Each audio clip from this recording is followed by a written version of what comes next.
Hello everyone and welcome to a new video. My name is Betty and in this video I'm going to talk about the books I read in October, so grab a cup of coffee or tea and enjoy the video. The first book I read in October was The 7 Years Slip by Ashley Poston, and this book is about Clementine, and Clementine was very close with her grandmother, but her grandmother passed away 6 months ago. Now Clementine is going to move into her grandmother's apartment. There are two rules in this apartment. First one, you can't wear shoes inside. And the second one is that you can't fall in love in this apartment. Because this apartment is not just like a normal apartment, it's sort of a time travel machine. Sometimes it takes you 7 years into the past, and other times it takes you 7 years into the future. With Clementine, she goes back, so 7 years into the past. And that is how she meets Ewan, and they are staying together in this apartment in the past. It's a little bit confusing, but yeah, he's from the past and she's from the present, but they are spending a lot of time together and the chemistry is great. They're having a good time and they really like each other, but they can't forget about the second rule, which is you can't fall in love in this apartment. So the only option Clementine has is to find him in the present. So yes, it's a little bit difficult to explain this book because it takes place in the past, present and future. But I don't think I've ever read something like this before. I really like that. I like when authors try new things and come up with new things. I also liked Ashley's writing style. It was so easy to read and was the perfect book to read for me at this moment. I read it in like a couple of hours on a rainy Sunday.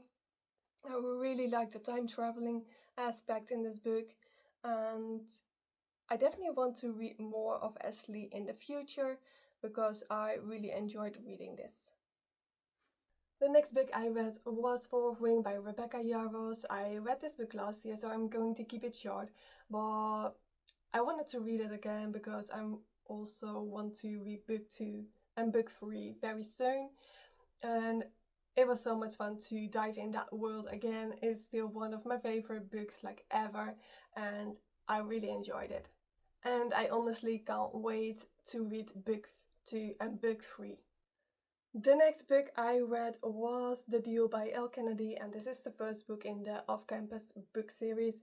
This book is about Hannah Wells, and she's a student at Briar, and she is smart. She loves to make music, and she has this major crush on this guy, but she's not even sure if he knows that she exists. And then you have Garrett Graham, and he is a hockey player, and he is failing one of his classes, and he wants Hannah to help him.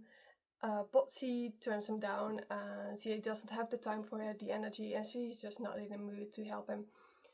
But eventually they make a deal because Garrett is not giving up. He really wants Hannah to help him. So they make a deal. Hannah is going to help Garrett to study for his next test, and then Garrett is going to help Hannah to get the guy she likes. And they start spending time together, like a lot of time, and suddenly Garrett is realizing that he really likes Hannah. And before Hannah, he was like one of those guys who just slept with other girls, women. He was not the relation kind of guy, but he really wants to be in a relationship with Hannah. The next book I read was Soul Searching by Lila Sage, and this book is about Collins, and she can see ghosts, she can talk to them, used to, because she lost her ability to talk to ghosts. She also lost her job and she is out of money, so she's moving back to Sweetwater Peak. It's a small town where she grew up in. Her parents and her sister still live there, and she hopes that she finds herself again, and she hopes that her ability to talk to ghosts comes back. In the meantime, she's staying with this guy, Brady, and he thinks that she is crazy because Collins is always talking to herself. At least that is what Brady thinks. But in reality, Collins is trying to talk to the ghost. and they spend a lot of time together, and of course they fall in love. So this is the first book in the Sweetwater Peak book series by Lila. I read a different book series by Lila, and that was the Rebel Blue Ranch. I believe it's about cowboys and all that. This is definitely not giving cowboy vibes. It's still about a small town in the middle of nowhere, but other than that, no similarities. And this book is about ghosts, seeing ghosts, talking to ghosts, and all that, which is perfect for the Halloween season, obviously. But honestly, I was not feeling it. I thought it was a little bit boring. Like, I was expecting so much more. I loved the Rebel Blue book series, and then I read this and I was like very disappointed. I just didn't like it. It was not great, in my opinion. Maybe my expectations were a little bit too high, but yeah, I wasn't feeling it. The book I read was He Found Me by Joy Mullett, and this book is about Katie and Leo, and they met when they were like 15 years old. Katie was on a holiday with her mother in Italy, and Leo lives in Italy. They fall in love, they are having the most amazing time together, and after Katie goes back to England, they don't stop talking. They write each other letters, they call each other, and when they are 16 years old, they promise each other that they will get married when they are 30 and still single. After that, they lost contact because of several reasons. But when Katie turns 30, she receives a wedding invitation, and that wedding invitation is for her own wedding. And at first, she thinks it is a joke, but it's not. Leo really wants to get married. In the last couple of weeks, I read a lot of romances and I wanted to read something different. And I decided to pick this book. It is a dark romance, and Katie is like a very normal person. And then you have Leo, and he's absolutely not normal. He's in the mafia, and he's actually the boss now, and he's very dangerous. And I also have like very mixed feelings about this book. First of all, the plot idea is great. It's very funny and interesting. I like that. I saw the potential. Um, I also like that this book was like a short story. Like, it was only 150 pages, and I finished it in a couple of hours.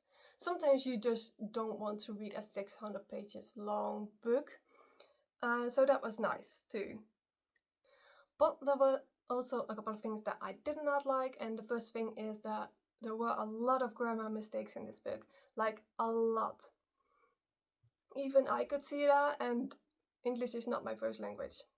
So it felt like a child wrote this book, to be honest. And there was also another thing, like a smaller thing that I did not like, and that was the ending. I just did not like it. I was not expecting that. Sometimes that can be a good thing, but in this case, I don't know, it felt off, in my opinion.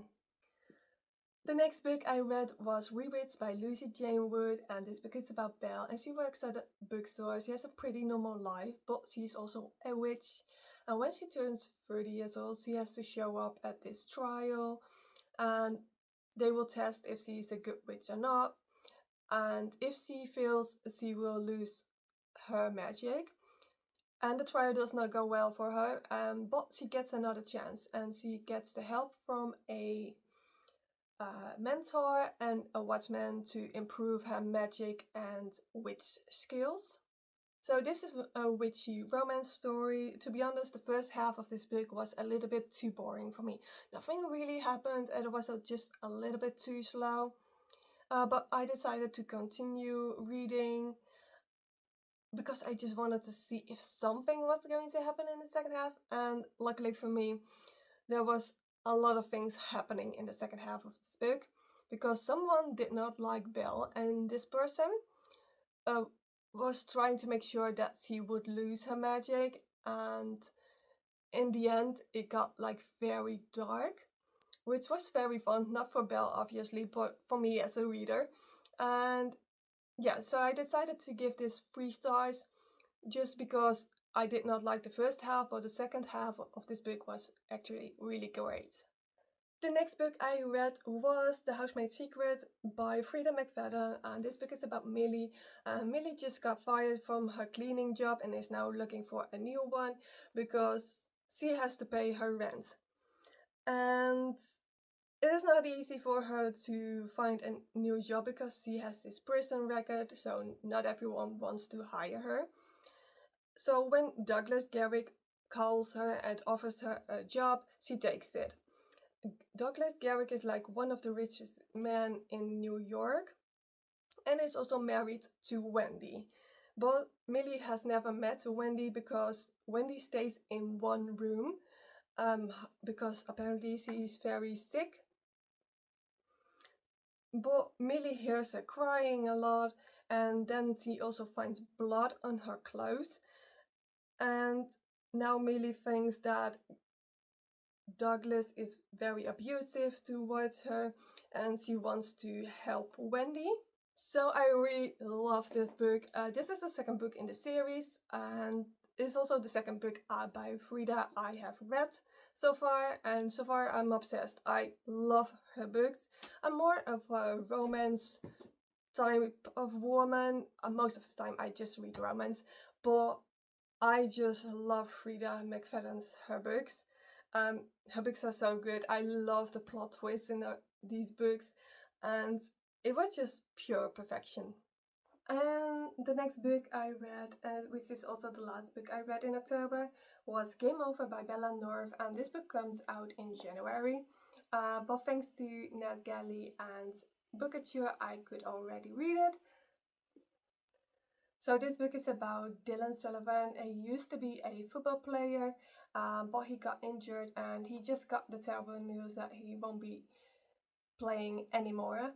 And he's not taking it well. He goes to a bar, starts drinking, and gets very, very drunk.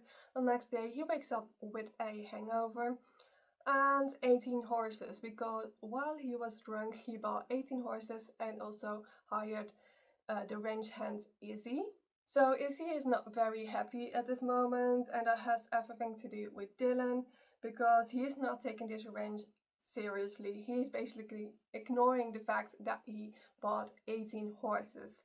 So she has to do all of his work and she is not even sure if she still has a job in 6 weeks. So I love cowboy romances and this was definitely giving those vibes. I liked most of the things in this book. I liked the chemistry between the main characters. I liked Izzy's daughter, Madison. She was like very cute. I had some issues with one of the main characters in the beginning. That was Dylan. I mean, he bought 18 horses while he was drunk and then he just ignores it. And Izzy had to do all of the work, which was not very nice of him. I mean, I could understand why he was ignoring it. I mean, he was sort of kind of lost, feeling lost because he just lost his career. But still, I thought it was a little bit immature. But other than that, I loved him, especially at the end. He was so kind to Madison and he was very kind to everyone else as well. But that part of him was something I didn't like. But I really enjoyed this book. It was so much fun to read and it was super cozy and it was super cute. So these were the books I read in October. Let me know in the comment section which books you read this month, and thank you for watching this video and I'll see you soon.